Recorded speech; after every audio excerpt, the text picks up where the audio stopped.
धनगर आरक्षणाविरोधात झिरवाळांनी आंदोलन सुरू केलेलं आहे। धनगरांना आदिवासी प्रवर्गातून आरक्षण देण्यास त्यांचा विरोध आहे। आदिवासी समाजातील आमदारांची सरकार आता समजूत काढणार आहे। आदिवासी मंत्री विजयकुमार गावित हे शिष्टमंडळाच्या भेटीला गेलेले आहे। मुख्यमंत्री आणि दोनही उपमुख्यमंत्र्यांसोबत शिष्टमंडळाची बैठक आता होतीये। आदिवासीमधून धनगरांना आरक्षण देण्यास विरोध करण्यात आलेला आहे आणि मंत्रालयासमोरील गांधी पुतळ्याजवळ हे आंदोलन सुरू आहे। तर विजयकुमार गावित हे शिष्टमंडळाच्या भेटीला गेलेले आहेत। तर या संदर्भात अधिक माहिती देण्यासाठी आमचे प्रतिनिधी शुभम उमाळे आपल्यासोबत जोडले गेलेले आहेत। शुभम, झिरवाळांचं आंदोलन तर सुरूच आहे, मात्र आदिवासी मंत्री विजयकुमार गावित हे शिष्टमंडळाच्या भेटीसाठी गेले असल्याचं समजतंय, काय अधिकची माहिती?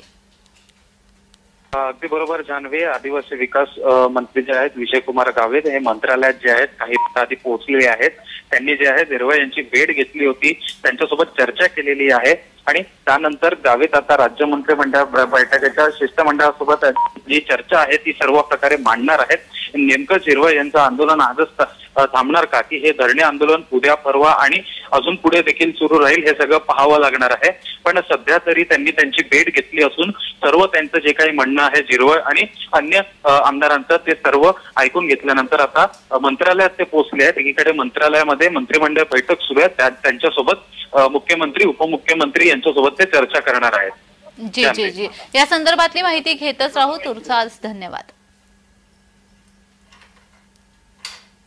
तर धनगर आरक्षणाविरोधात झिरवाळांचं आंदोलन सुरू आहे। शिष्टमंडळाची भेट ही विजयकुमार गावित यांनी घेतलेली आहे आणि आता मुख्यमंत्री तसेच दोनही उपमुख्यमंत्र्यांसोबत विजयकुमार गावित हे त्यांच्या भेटीला गेलेले, शिवाय शिष्टमंडळाची बैठक देखील होणार आहे।